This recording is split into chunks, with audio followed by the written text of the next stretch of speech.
Bonjour à toutes et à tous, donc on se retrouve aujourd'hui pour une nouvelle vidéo. Alors aujourd'hui c'est moi qui représente l'équipe Pêcherie Aveyron, il n'y a pas Romain ni Louis. Et je me retrouve avec Quentin pour une vidéo explicative au leurre souple. Bon, salut, moi c'est Quentin Forzini.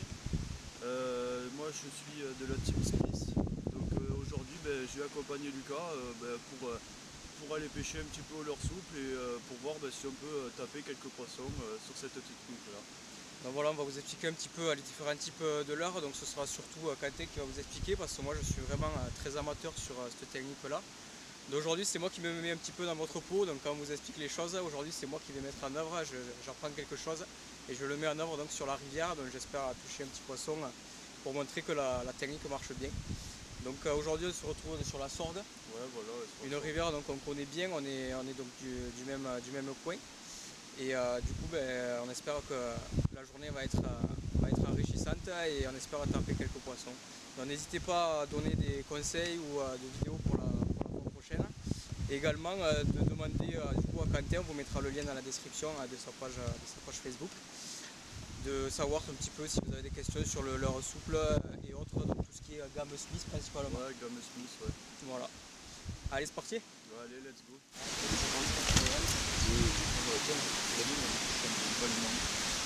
Ouais, moi après je l'ai, du coup c'est vrai que c'est pratique ça. Ouais. Moi j'aime bien après. Ah, t'en as plus, hein. Bon, après si t'as une certaine poche, c'est pareil. Moi ce que j'aime bien c'est la poche étanche par contre. Ouais, ça c'est pas mal. Alors, la présentation, comment pêcher au leurre souple. Donc déjà pour commencer, une méthode très simple, donc avec différentes têtes plombées, donc ça c'est au choix du pêcheur, chacun fait comme il a envie. Moi je conseille plutôt les têtes de 1 g jusqu'à 7 grammes, c'est les plus faciles. Donc comme on peut le voir ici, on a différentes têtes, différentes formes. Moi il faut plutôt adapter la forme de la tête à la forme du leurre, c'est le mieux.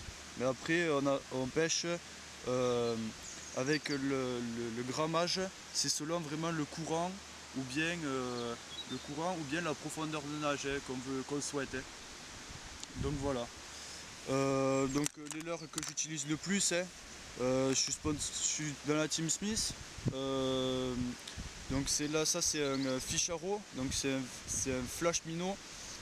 Ça pêche pas mal, il y a une feuille holographique, ça balance pas mal de flash dans l'eau et ça permet d'attirer pas mal les poissons, cette feuille holographique. Donc il y a le shad comme ça, et ensuite il y a c'est un petit peu plus réaliste avec vraiment quelque chose qui ressemble avec une queue de poisson quoi. Donc c'est des leurres que j'utilise assez régulièrement. Ensuite il y a d'autres leurres que j'utilise pas mal, c'est les One Up de chez Sawamura. Donc voilà, exactement c'est ça. C'est une proie du coup qui est à peu près dans la même taille, assez trapue. Ça prend pas mal de poissons, c'est intéressant. Et après je les conseille aussi pour les petits ruisseaux. J'ai du 2 pouces et c'est vraiment pas mal. Ça prend pas mal de poissons et c'est intéressant comme pêche quoi. Ensuite qu'est-ce qu'on va présenter? Donc voilà, il faut pas être timide, hein. Moi j'ai pêché sur les grandes rivières aussi. Il y a du 4 pouces, hein. C'est intéressant comme leurre. Ça permet de prendre du plus gros poisson et de déclencher des attaques qu'on n'aurait pas eu avec des leurres plus petits, hein. Donc voilà, ça c'est un leurre que j'affectionne particulièrement aussi. Et après donc voilà mes leurres en quelque sorte fétiche. On a les fiches, donc c'est des black minnows là que j'affectionne tout particulièrement. En taille numéro 1. Donc voilà, c'est cette taille, la taille numéro 1. Hop là, la taille numéro 1. Et après on a la taille numéro 2, donc juste là. Donc là c'est quand on a des rivières un petit peu plus grandes, plutôt grandes à moyenne taille les rivières. Et c'est plutôt on peut prospecter plus profond et chercher de plus grosses cibles avec. Donc c'est un leurre qui est à l'origine qu'on monte avec un hameçon texan par dessous, comme on peut le voir là. Hop, on peut le faire ressortir ici. Le seul défaut que j'ai trouvé à cet hameçon là, c'est que on décroche pas mal de poissons en fait, parce que comme l'hameçon est pris pas mal à l'intérieur du leurre, ça a tendance à pas trop bien se piquer. Donc moi j'ai une petite astuce pour vous, un bon conseil, ça casse pas du tout la nage du leurre, c'est de passer un triple dans l'hameçon texan, donc par dessous, et ça permet de mieux piquer les poissons et c'est franchement pas mal. donc je vous conseille. Là je suis sur du 3,5 g en tête plombée. C'est nominatif, c'est spécialement pour ce leurre. On est obligé de prendre ces têtes plombées pour ces leurres là. Dans cette taille là, il me semble que ça va de 3,5 g jusqu'à 10 grammes à peu près. Et moi je pêche principalement sur du 3,5 en grammes et du 5 grammes pour pêcher assez profond. Après pareil, sur le gros on a de 5 grammes jusqu'à 15-20 grammes il me semble-t-il. Donc voilà, c'est pas mal. Là un autre coloris qui est pas mal aussi, c'est un peu rouge pailleté quoi. Pour faire les verrons quand ils frayent, ça limite pas mal, c'est pas trop mal. Donc voilà, voilà, il n'y a pas plus à dire. C'est vraiment les leurres que j'affectionne particulièrement pour pêcher la truite en leurre souple. Ok, donc vous mettrez dans la description là les différents leurres et les différents liens pour pouvoir acheter donc ce type de leurre. N'hésitez pas, comme je vous disais, à poser des questions dans la description, on prendra le temps de vous y répondre. On va peut-être essayer de voir un petit peu comment on pêche, comment on aborde la pêche au leurre, donc avec les différentes cannes. On vous fait la présentation de la canne et après derrière on ira pêcher. Donc voilà la canne avec laquelle on va pêcher. C'est une canne très polyvalente, c'est une NX4 de chez Smith. La puissance c'est une 3,20 g, c'est vraiment parfait pour pêcher ça. Le moulin, donc le moulinet c'est un 2005, un Stradic avec une tresse en 8 centièmes dessus. On a la longueur de la canne, donc c'est une 2 m 10. C'est pour comme je pêche un peu loin souvent, c'est pas mal pour animer les leurres souples. Le diamètre du fil, donc je mets du nylon en bas de ligne, donc très important. Je pêche de 20 centièmes jusqu'à 14 centièmes. Donc 14 centièmes c'est vraiment quand il y a des eaux claires. Et après donc le leurre. Donc aujourd'hui j'ai choisi un Black Minnow de chez Fish avec une tête plombée en 3,5 g, 5 grammes pardon. Et comme les os sont un peu cassés, je choisis voilà, exactement ce leurre. Ok, bon ben allez, on va aller attaquer, on va vous montrer un petit peu comment on pêche ce leurre souple. Allez, c'est parti.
Donc voilà, beau poisson pris sur un Black Minnow de chez Fish, bel exemple, donc que le leurre souple, ça pêche bien.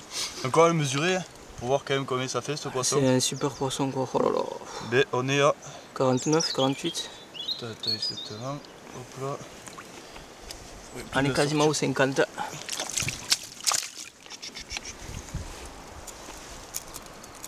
On est quasiment au 50 non? Eh bien, moi je dirais 50, non? Voilà, 50. En prenant bien debout, 50, ouais.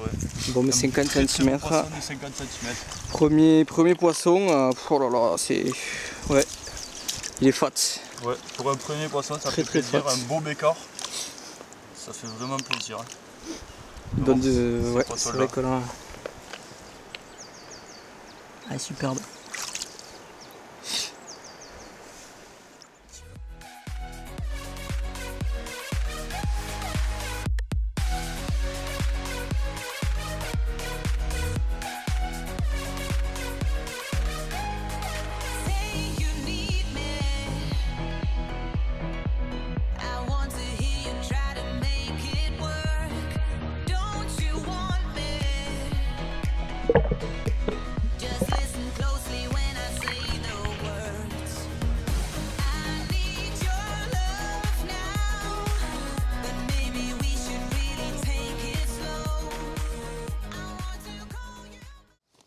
Allez, bonjour à toutes et à tous. Donc aujourd'hui une nouvelle fois, donc je me retrouverai à avec Quentin donc, pour la suite de cette vidéo explicative au leurre souple.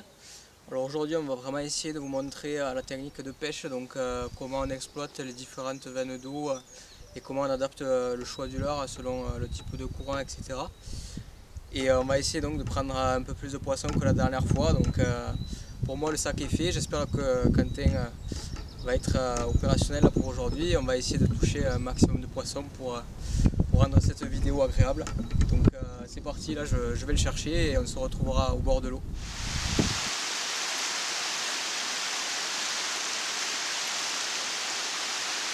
Donc voilà, donc la pêche au leurre souple, qu'est-ce que c'est? C'est une pêche un peu semblable à la pêche au verron manier, quelque chose qu'on peut pêcher très lentement, presque comme si on pêchait au toc. Donc c'est vraiment très bien pour pêcher les trous un peu profonds, tout ça. Ça permet d'aller chercher plus loin que sur des leurres plongeants, quoi, des petits cranks ou des leurres dans ce style-là. Et après c'est très pratique aussi parce que en fait, c'est très polyvalent. On va pouvoir aller pêcher avec ces leurres souples sur un courant un peu fort, contre des caves, tout ça, un peu loin. C'est ce qui est vraiment pratique, c'est que c'est très très polyvalent et ça va chercher, contrairement aux leurres dures, au crank, ça va chercher le poisson un peu plus profond et un peu plus contre les caves. On peut se permettre de le laisser dériver, laisser partir sous les caves, quoi, sous le poste, quoi, là où il y a les poissons qui se cachent, quoi. Donc, voilà. Ok, bon mais du coup tu vas nous faire une petite démonstration. Voilà. On va essayer de voir un petit peu. Alors là on peut voir qu'il y a un joli remous avec un joli petit courant. Avec un joli remous, un poste plutôt fixé contre l'arbre là-bas qui penche. Donc comme on peut voir là, je l'ai lancé. Alors là, comment ça se passe? Les animations, comment ça se passe? Alors une animation, on va dire deux types d'animations. Moi je pratique une animation très légère, juste je fais des petites vibrations dans ma canne en fait. Ok. On va pas trop y mettre des coups saccadés, sinon le leurre il va vraiment, ça va pas se rapprocher, moins se rapprocher on va dire d'un poisson, quoi, d'un petit poisson. Donc il vaut mieux y aller avec parcimonie, quoi. Faut y aller avec des tout petits coups de sillon, vraiment tout petits. Si vous voulez, vous pouvez y aller un peu plus fort, mais vraiment, il faut y aller vraiment très doucement. C'est des petites vibrations qu'on fait avec les pointes de la pointe de la canne. Ok, donc du coup je vois que là tu laisses pas mal la canne, on va dire la canne assez haute pour garder voilà, le fil tendu. La canne assez haute, toujours fil tendu, sinon les touches c'est pas comme au leurre, elles se prennent pas, ça se prend beaucoup moins tout seul. On n'a qu'un seul hameçon, faut pas oublier. Faut bien avoir tendance à avoir le fil tendu pour dès qu'on a une tape dans la canne, donc dès qu'on sent quelque chose, faut pas hésiter à ferrer, vaut mieux ferrer des cailloux que passer à côté d'un poisson ou d'une touche. C'est vraiment l'essentiel de la pêche au leurre, c'est être tout le temps tendu, tout le temps en contact, afin de pouvoir détecter la moindre touche qu'on pourrait envisager, quoi. Donc surtout, s'il y a un vrai conseil à donner, c'est ne pas hésiter à ferrer, quoi. Dès la moindre hésitation, faut y aller, faut ferrer. C'est un caillou ou une branche, on peut toujours la décrocher. Alors que le poisson, ça peut faire la différence sur une pêche. C'est vraiment très important. Voilà, le ferrage, c'est vraiment un truc essentiel. Et après la technique, donc moi, comme je l'ai dit, je pêche plutôt lentement, toujours fil tendu. Après, je sais que j'aime bien aussi pêcher quand je pêche sous la canne, un peu comme au toc, avec le fil dans une main. On sent très bien. Hop, comme ça, voilà, le fil dans une main, comme ça. Alors c'est un peu pas très pratique, hein. Si on a une touche, il faut savoir s'adapter au courant, au trou, si on pêche un peu loin, si on pêche sous la canne, il faut vraiment pêcher un peu comme au toc, il ne faut pas hésiter à pêcher très très lentement. Ou alors sur des courants un peu plus puissants, ramener assez vite afin de voir comme si un petit poisson qui traverse le courant ou qui était effrayé, quoi. Là ici on peut voir l'animation du leurre souple. Donc on peut voir que ça résiste quand même pas mal au courant et qu'on peut l'animer vraiment comme on le veut, quoi. Donc d'où l'intérêt, voilà, de donner des petits à-coups sur la canne, tout simplement pour aller faire une belle animation et pour aller chercher les truites donc sous les cailloux.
avec le leurre souple, c'est pas trop mal quand même. Ouais, joli poisson. Ouais.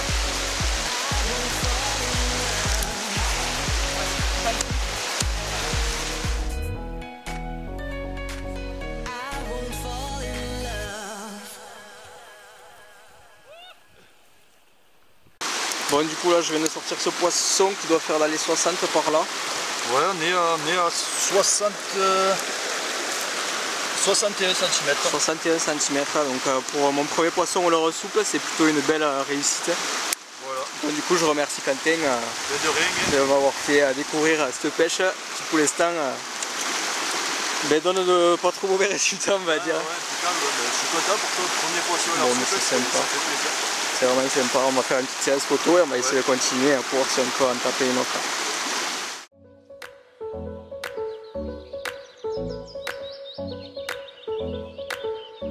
Qu'est-ce qu'elle fait? Par contre, elle est magnifique, des nageoires. Wow. Ouais putain.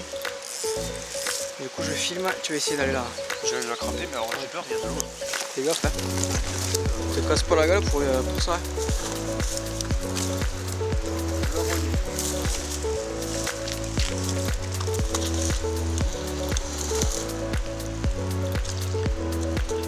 Superbe. Ouais, bien joué. Super. Donc voilà, ben là on a fait un parcours où habituellement on prend dans différentes techniques des truites fario, des truites sauvages.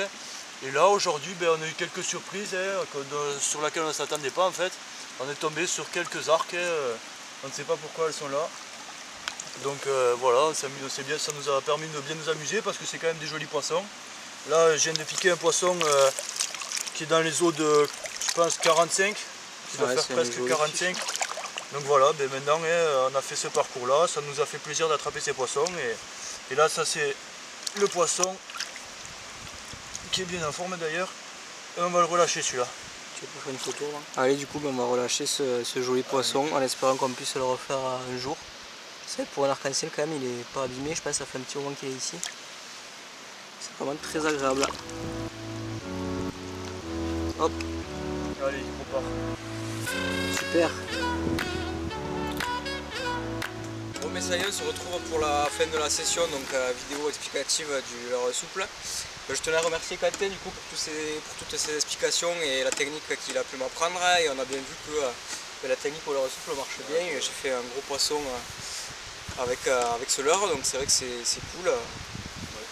Qu'est-ce que tu as à dire de plus?